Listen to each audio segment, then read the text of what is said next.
Hi everyone, and welcome to my first video for Art Around Houston.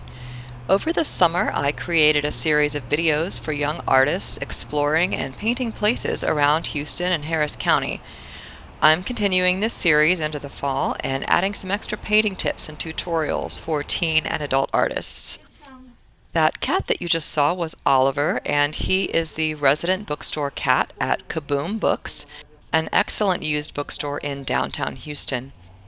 I've always felt like a used bookstore ought to have mazes of towering bookshelves crammed with books on every subject under the sun, and Kaboom Books definitely fits this description.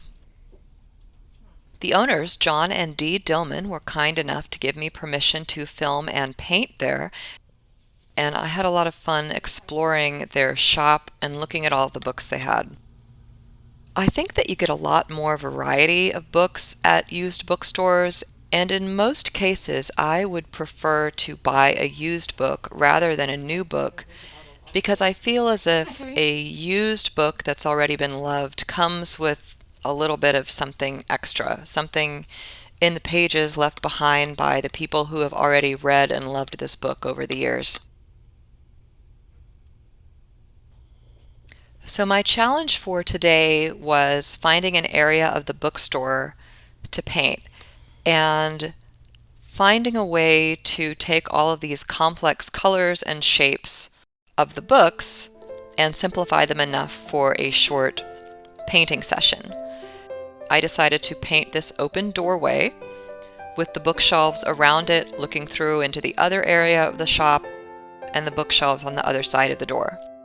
I forgot to bring a straight edge or a ruler with me, which is really helpful when you're painting architecture that has a lot of straight lines. So I used one of the painting trays from my paint box.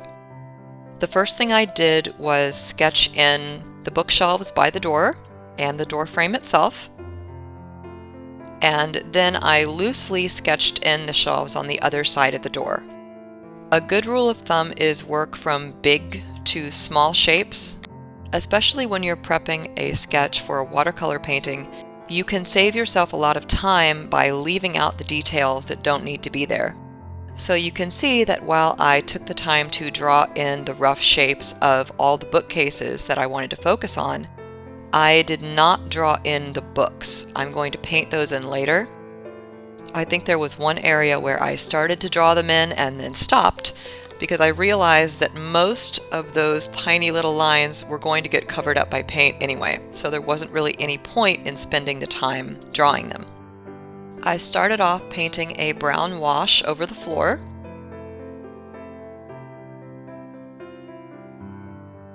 And I tried to leave a little bit of the texture in. You can see that I lifted some up with my paper towel.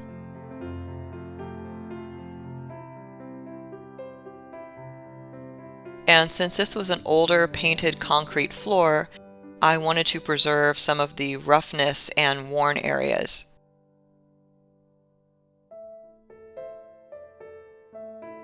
What I should have done for the area on the other side of the door was to paint a watered out gray wash similar to the color that I'm painting around the door. It would have made it a lot easier later on if I had just gone ahead and painted a gray shadowy wash over everything. So for example, this color that I'm painting the ceiling, I should have just taken down in a lighter gray over the bookcases.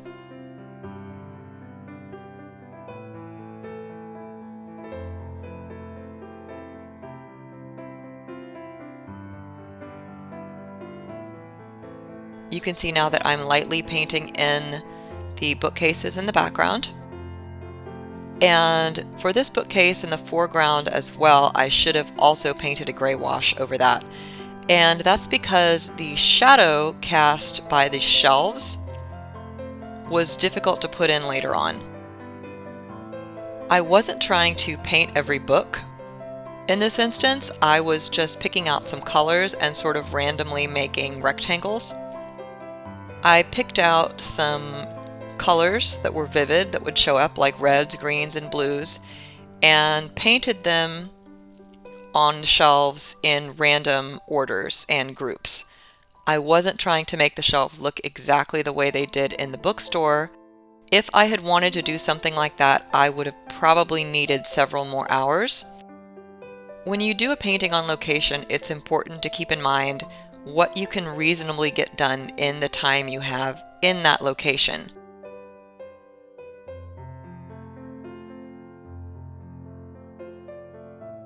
I decided to add the clock over the door.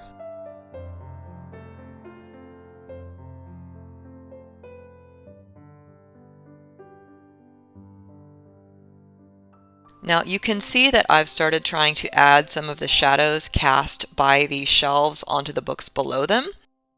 And this is why I said it would have made my life a lot easier if I had gone ahead and painted that shadowy wash on everything before I had even started painting the wood grain of the bookshelves or the books.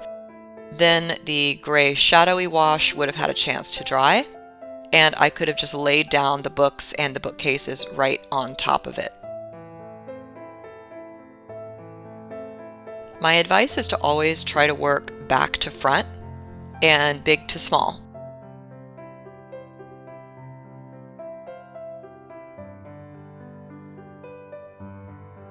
And by working this way, you can hopefully save yourself a lot of time and frustration later.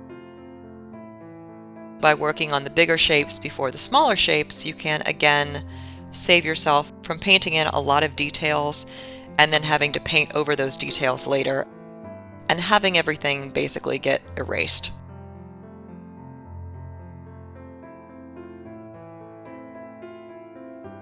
In my studio later, I did take my white paint pen and add a little bit of brightness to that light in the ceiling. And I also took a pencil and outlined some of the books and bookcases that had gotten blurry as I had gone back over them with that gray wash.